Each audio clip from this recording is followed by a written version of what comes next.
A six-time winner on the PBA Tour, the reigning PBA Player of the Year and undisputed king of bowling from Pflugerville, Texas. Please welcome Wes Malott.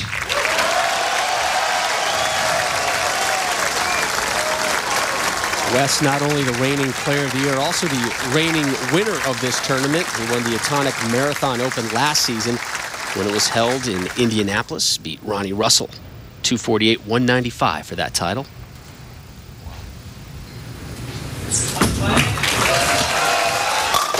An opening strike for the Big Nasty. Yeah, and last year he chose the Scorpion oil pattern, and that's one of the privileges the tournament leader gets in this event. And we all know that Wes Malott's the Scorpion King. Absolutely. A two-time member of Team USA, he won the Viper Championship last season, a former PBA Tour Rookie of the Year from Lockport, New York. Please welcome Brad Angelo.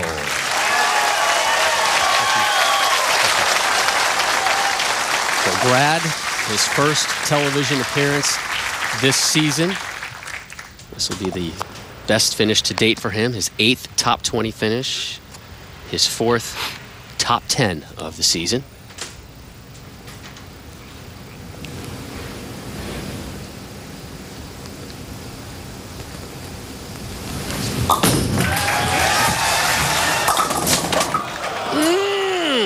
Won't drop, and looks like Brad was doing some early adjustments to his ball as well. Yeah, he was working that thumb pretty good, changing that grip out a couple of times, making sure he had the perfect feel. But, you know, Brad has had a real tough season. In fact, this is the worst season he's had since he's been on this tour. And, you know, right now a win would bode well for Brad and really helping out a dismal year.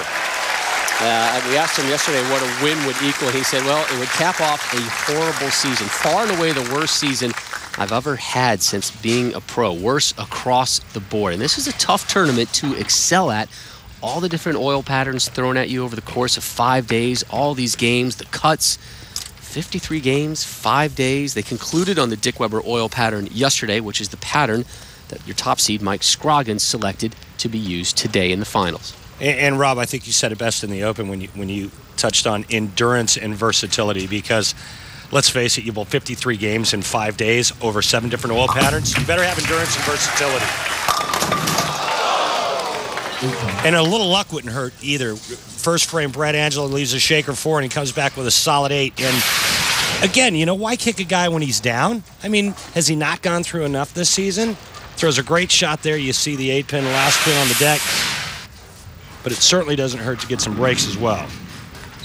He's telling us how tough it is on him to be here today on Easter, a very important day for he and his family, and clearly his thoughts of his daughters and his wife on his mind right now.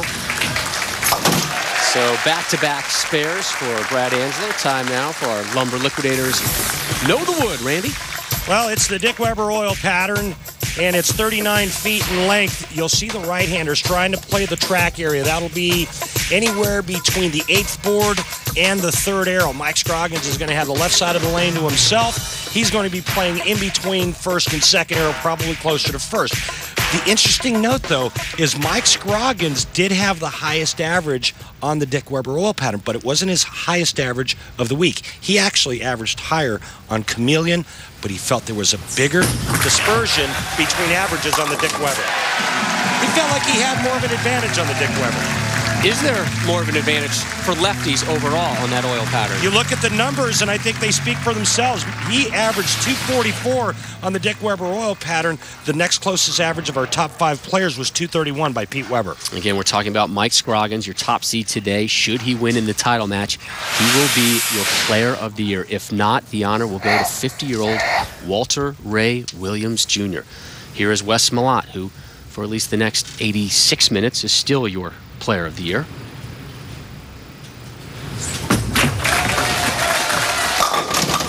Mm. 10-pin shy of an opening 3-bagger. Boy, and what a season he had last season.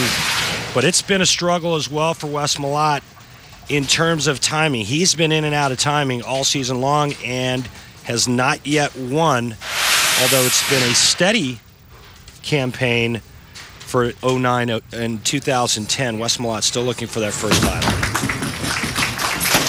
And he whiffs on the 10. Come on, Wesley.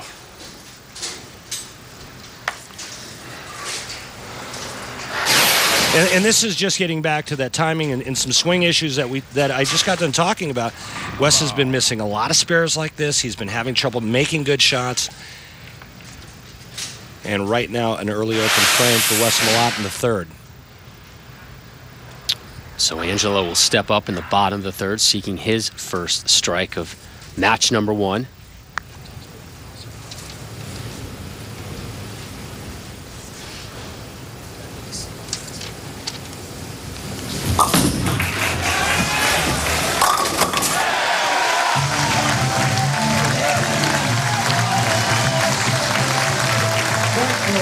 Nice shot there for Brad Angelo. His best finish, Rob, this season, 9th.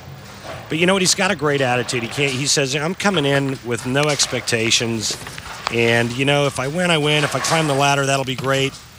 If not, the consolation prize, I get to go home and see my family. It was interesting telling us yesterday that one tournament he didn't bowl this season was the Dick Weber Open on this oil pattern. He was back home for the birth of his daughter, Riley, the second girl in the Angelo family. How about that?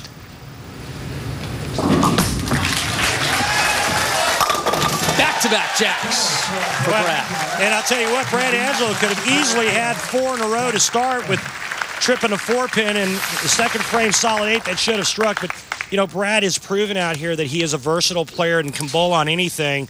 It was just a few years ago when he was the #1 player out here by virtue of the PBA point list. So he's got the great experience, even though he only has the 1 victory, but he has proven to be versatile out here on the Lumber Liquidators PBA Tour.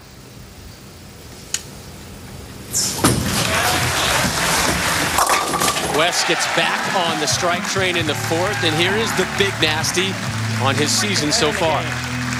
Somewhat of a disappointing season in a way. Definitely fought through a lot of issues, timing and stuff like that. So considering everything that's been going on, to make 5 shows and still have a chance to come and defend one of the titles that I had last year, I mean, if this is the worst it's going to get, I mean, I'm plenty good with that. And Wes dedicating this week's tournament to an old friend of his, Lionel Jordan. Another strike for the nasty. Jordan and Wes bowled together years ago. Wes telling me today he shot a 300 game to get them to the finals, and Lionel having some issues back in New Mexico, and Wes said, you know, I'm dedicating it this week to Lionel. He really helped me kind of stay focused, stay grounded this week, get my timing going, and keep my focus sharp. So best wishes going out to you, Lionel. Angelo, bottom of the 5th, looking for a 3-bagger, the lead at 2 in match number 1.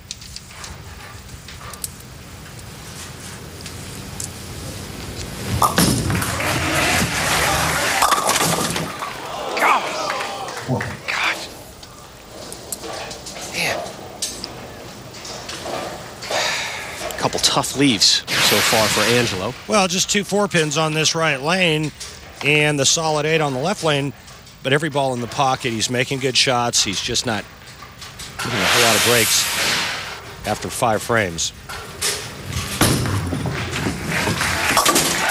Stays clean with the spare. Brad, you're making some great shots, but the pins aren't cooperating. What adjustments do you make to try to strike? Well, that last shot over there, I think I grabbed that one a little bit. It checked up early. I thought it might be able to hold, but it left a 4-pin. I'm going to have to try to make sure I get it clean off my hand so it doesn't check so early when it hits the lane. I think those last few minutes of practice burned out that spot there in the front, so I got to make sure I get it through that spot. Thanks, Brad.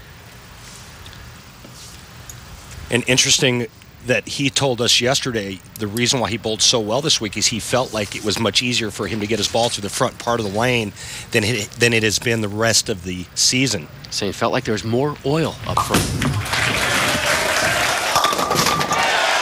Well, he got that one to push, and then it tripped the 4 because it snapped pretty hard in the back part of the lane. That 4 has been a bit of a thorn in his side so far, but gets it to drop here in the 6th frame for his 3rd strike. And when we return, the conclusion of match number 1. But first, all show long, we're going to show you in no particular order the top moments of the season. Here's the first edition. Think of it as our Easter basket gift to you, our viewer. This former unemployed auto worker was this season's Cinderella story on the tour. Tom Smallwood would defeat last season's Player of the Year, Wes Malott, and not just in any tournament, mind you, but in the first major of the season, the PBA World Championship.